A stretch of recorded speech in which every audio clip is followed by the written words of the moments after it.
سلام بچه‌ها، چطورین؟ اسمارالم به یه ویدیوی دیگه خیلی خوش اومدید. بچه‌ها اسید آوردم براتون. ویدیوی امروز سمترین و داغونترین بلاگراست. همونطور که بلاگرای خوب زیاد داریم، بلاگرای بدم زیاد داریم و حتی بیشتر از بلاگرای خودمونم. حالا امروز اومدیم اونا رو با هم دیگه ببینیم و کلی بخندیم. بریم با هم دیگه این ویدیو رو ببینیم. سلام وقتتون بخیر. من یه کارگر میخوام برای اینستاگرامم. ماهی 200 تومنم بهش میدم که بعد این پیام بده. یه کارگر میخوام برای اینستاگرامم که جواب پیاما طرفدارامو بده. کارگر؟ ادمین این اینستاگرام ماهی 6-7 تومن. نه کارگر اینستاگرام ماهی 200 تومن. به نظرتون یه ذره زیاد نیست؟ ماهی 200,000 تومن؟ بعد عذرخواهی میکنم، بیمه هم میکنید؟ سلام، مهمونای ما رفتن. البته مهمون که نه، مامان بابام بودن، خودشون صابخونن. گفتم که بیام عیدیامو کامل بهتون نشون بدم و براتون توضیح بدم. این باقلواه انقدر خودم ذوق دارم برای این عیدیم، حس میکنم الان شما هم مثلا قراره که ذوق داشته باشین. آره. این باقلواه، این شکلات، این آجیله. بچه‌ها این باقلواه، این شکلات، این آجیله. انگار ما از وقتی که به دنیا اومدیم همونو رفتیم کما، نمیدونیم اینا چی هن. اینا من تازه دیدم، تازگیه که مثلا بگم شاید حدود 2 هفته است منم میشناسم. این فندق استرالیاییه. آره با کلیدش باز میکنی عزیزم؟ من دستم دوربینه. مرسی. عذرخواهی میکنم اگه کلیدش گم شه. اشانتیونم دارن؟ بدون اون که آخه نمیشه باز کرد. خیلی هم گرمیه، مثل اینکه کالریش زیاده. حالا چیزی که من شنیدم، نمیدونم درسته یا نه. آها اینطوریه. بعد تقریبا فندقی که مزه کارامل میده، درسته آرمین؟ آره شیرینی داره، انگار یه کارامل. شما اینو بخورید. آرمین جان نقش سنجابو داشت اینجا. این خاویار ببینه تشنج میکنه. روز عیدی نمیدونین چه اتفاق بدی برای من افتاد. بعد از چند روز به تاها گفتم آماده شو با هم بریم بازار گل. اینجا آماده شدیم، تا هم یکم مسخره بازی در آورد و اومدیم سوار ماشین شدیم. سعی کردیم که حالمون رو خیلی بهتر کنیم تا رسیدیم بازار گل. گلا رو که دیدم، وایو مثبت و انرژی خوب اینجا کلا حال و هوامو عوض کرد. من هر موقع که حالم بده میام حتما واسه خودم گل میخرم. اینجا گلمو خریدم و اومدم سوار ماشین بشیم، دیدم ماشین نیست. اینقدر هول شدم و گریه کردم. فقط زنگ زدم به پدرجونم اومد و زنگ زد 110 تا پیگیری کنن تا ببینن ماشین کجاست. ایشون که با گلزار فیلم بازی کنه چی بشه؟ یعنی اومدی دیدی ماشین تو بردن و گوشیو دادی دست بچت، گفتی ازم فیلم بگیر. من حتما میخوام این صحنه رو داشته باشم تو ولاگم. وای ماشینم کو. مگه میشه؟ بریم ببینیم یه دختر توی یه نصف روز چقدر میتونه خرج کنه. اول رفتم برای ترمیم ناخن که 240 پرداخت کردم، ولی چون طراحی هم داشتم شد 390. بعدش رفتم برای رنگساژ موام، ولی کنارش تراپی سرد و اسکالپ و موخورگیری هم انجام دادم. یه سری محصولات مویی هم برشن که همه شد 9,500,000. بعد از مدت ها لازم بود برم شارژ لیزر، فقط در همین حد تونستم براتون ویدیو بگیرم. یه دفعه تصمیم گرفتم پولاژنم انجام بدم که همش با هم شد 700 تومن. بعدش رفتیم خرید که اول می‌خواستم یه دونه مانتو بردارم، ولی بقیه هم دیدم و دلم رفت. کم کم زیاد شد و همش با هم شد 18,500. 18,500 کردن تو پاچت خواهر. یه روشنسازم زیر چشمم زدم، اینم شد 1,100. ضد آفتاب هم تمام شده بود، اومدم یه ضد آفتاب و 2 تا برق لب برداشتم، شد 9,300. بعدش هم خسته بودیم و رفتیم شام خوردیم. جمع همه رو توی کامنت گفتم. ما یه ترمیم ناخون میریم کل روزمون میره. چجوری توی روز این همه کار انجام میدین؟ دوستان چوسی ناشتان یادتون باشه برای آدم‌های پوچه. چاله. دختر بیل گیتس هم اینجوری خرج نمیکنه. بعد برای اینکه چوسیش هم بیشتر کنه توی نصف روز چقدر یه دختر خرج داره؟ از زمینا خرجای ماهانه است. مورو که آدم انقدر پول میده واقعا هم همینه البته، اما دیگه میره واسه چند ماه دیگه. ناخونت هم که هر ماه آدم باید بره، هر 3 هفته یه بار. لیزر هم که همون ماهی یه باره. در هر صورت اینجوریه. چه چوسیه در یک روز. ختنه سرون داریم ما، شادی کنون داریم ما. دکتر کارش درسته، برش زده یه تیکه، وای دامنش چه شیکه. ختنه سرونه یا حنابندون؟ بچه لباس رو ببینید شما، این الان برای یه جشن عادیه؟ کار حنابندونی چیزیه؟ به نظرم فقط میخوان شواف کنن. بعدم این که تو کشوری که نوار بهداشتی و میذارن تو کیسه سیاه میدن و برای ختنه سرون پسرشون جشن میگیرن، انتظار همچین چیزی هم باید داشته باشیم و انتظار پیشرفتم نباید داشته باشیم.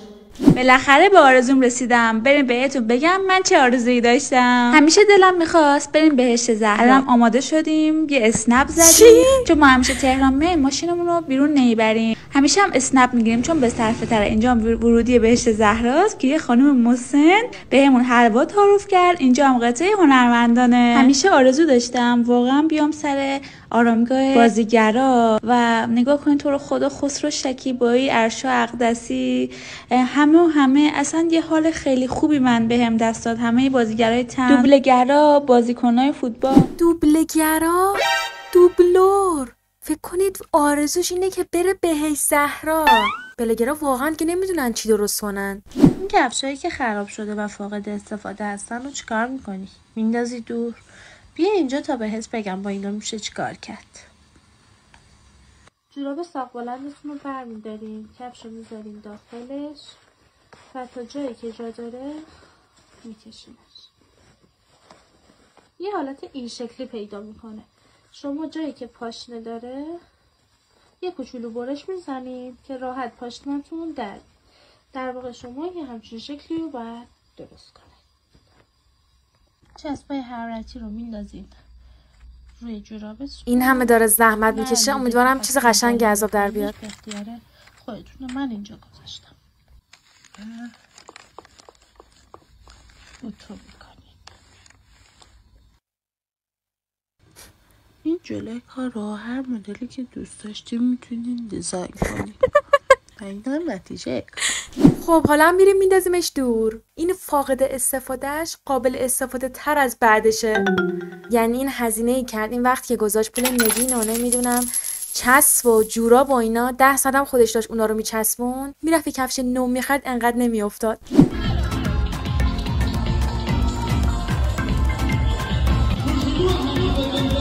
چه کار سمیه.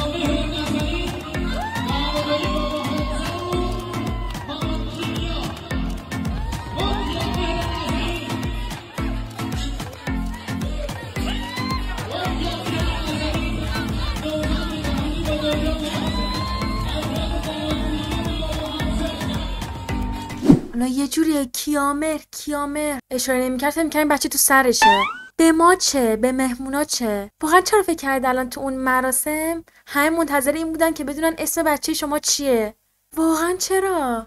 لباسامو اینجا میگیرم، بعد اینکه اینم ببینیم چیه. این اورالو خیلی دوست دارم. جان اورال قربونت بشم. خب نگو اگه اسمشو نمیدونی، اگه مطمئن نیستی تلفظ درستش چیه نگو. چرا ما بری خودتون رو میبری؟ اومدیم اینجا صبحونه بخوریم. تینا هم همراهتونه، لایف گذاشته. آهان اینم یک نونه معروف ترکی، اسمش سیمیته. پنیر و دیگه گوجه و کروسان. کروسان؟ داداش تو همون پچم بگی ما قبول داریم. اصلا بلاگرا نمیدونم چرا دوست دارن مثل این که برای خودشون کلمه جدید اختراع کنن، اسم جدید اختراع کنن.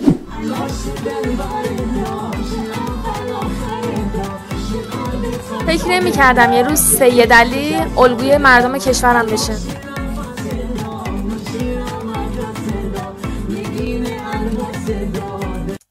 بچه ها سرامیکو؟ قربونت بشم بجن که اینقدر برقصین یه دست سرامیکا میکشیدین انگار آدم اومده توالت عمومی. آقا سلام علیکم، حالتون چطوره؟ صدای منو هنوز صدام به چی میگن؟ چی اولیه برنگشته؟ دم نمیاد. خلاصه آقا من چقدر فالوور ساروی دارم، یعنی اصلا فکرشو نمی‌کردم. اگر به گفته خودتون چرا من اصلا هیچ کدومو نمیشناسم؟ مثلا اوکی می‌کردیم و هماهنگ می‌کردیم که من بهتون اعلام می‌کردم که میومدین، قطعا شما میشناسید بچه‌ها؟ اینقدر زیاد بود، ولی واقعا شرمندم به خاطر اینکه نشد که یه جا رو هماهنگ کنم که ببینمتون. کلی پیام داشتم که همه میگفتن میخوایم ببینیمت، یعنی واقعا اگر یه جا رو مشخص میکردیم برای اینکه همدیگر ببینیم، مطمئنم کل اون خیابون بسته میشه. چه توهمی دارن، کل خیابونو میبستیم. یعنی طرفدارای رونالدو که بود پشت اتوبوسش هم جیرا افتادن، اونا هیچی نبوده، اونا در برابر این خانم بلاگر یه قطره در برابر دریا بود. روبی خانم هستم، داریم میریم کیش، تو ماشین نشستم داریم میریم کیش با دوستم، بریم 4-5 روزه برگردیم. بالا میسته شمه قربان بشم، خوش بگذره. داریم میری کیش، بالا میسته جای شما خالیه. وای برای عزیز من، نور چشم من، قربانت برم الهی. روبی خانم دعا کنیم، ما میریم کیش، زود برمیگردیم. کار نداری، خدا خدافظ. گودبای گودبای. خوش بگذره. فقط یه چیزی آخرم نفهمیدیم کجا میری، نگفتی؟ 10 9 8 7 6 5 4 3 2 1. اینم کیک تولد شما نوشته روشم، لطفا بخون. چقدر زایه. یه جوری تعجب کرده اول که کیک معلومه پشتش بهته، بعد به چرخونی. بابا شدنت مبارکه. جدی میگی؟ داری بابا میشی، مبارکت باشه. بی خیال. جدی میگی؟ داری بابا میشی. واقعا میگی، اصلا باورم نمیشه. جدی میگی؟ یه جوری تعجب میکنه انگار تقصیر ماست. چرا نگفتی بس اینم؟ انگار ما کردیم.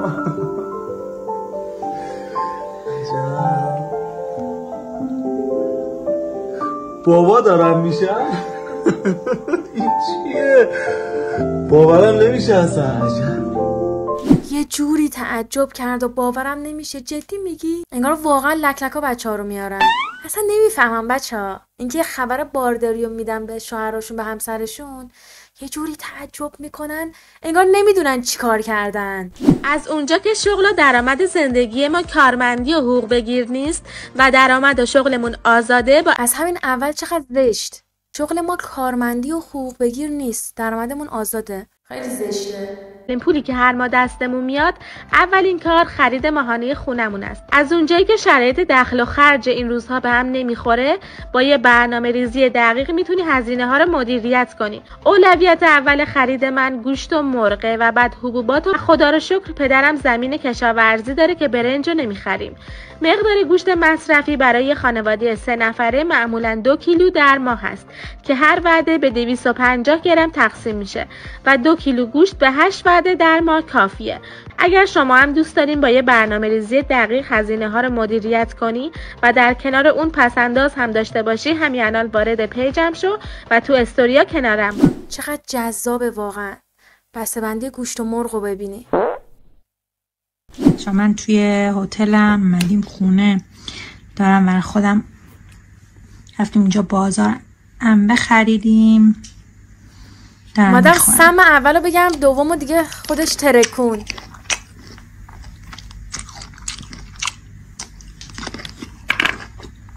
اول از همه این که خواهر گلم شطورم اینجوری نمیخوره، ذره آداب خوردن رو یاد بگیرید بد نیست. 2 این که گفتش من هتلم اومدیم خونه، اصلا شما جمله بندی رو حال کردین. و 3 این که اون انبه نیست عزیزم، بهش میگن ازگیل. یه موقع خدای نکرده بخواد برای کسی بفرسته و فلان و اینا، بالاخره پیج بازه دیگه. منم که حالا متوجه میشید کم دوست و دشمن ندارم، یعنی مخصوصا که دشمنم بیشتر از دوستم. دوستان ببین در حد این انگشتای این دستمن، یعنی تا این حد، ولی دشمنام تا دلت بخواد. دشمن فرضی خانم، من میگم شما بادیگاردا رو بچین، از سر کوچه تا همین داخل خونه کنارت باشن، یه وقت نیان تو غذات سمی چیزی نریزن. اینور ببینیم چی داریم.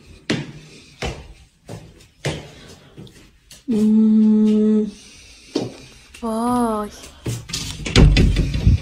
این برگنو چقدر عقده چیزه گرمه، این بر به درد نمیخوره. بذارم این بر به درد میخوره. نه الان من اصلا هنوز لباس چیزا رو در نیاوردم که نگاه همه پاییز زمستونی. چیکار کنیم؟ لباس اگه دارین ببین من ببرم بپوشم.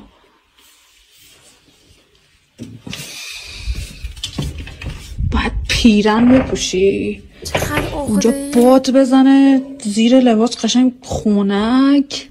چشم مدل سیری از صفات بارز بلگرامونه. خانم نگران نباش، کل متراژ خونه رو دیدیم، کل کمودا رو دیدیم، همه لباسا رو هم دیدیم. الان فقط یه دستشوی همون مونده، اونم نشون میدی دیگه تکمیله.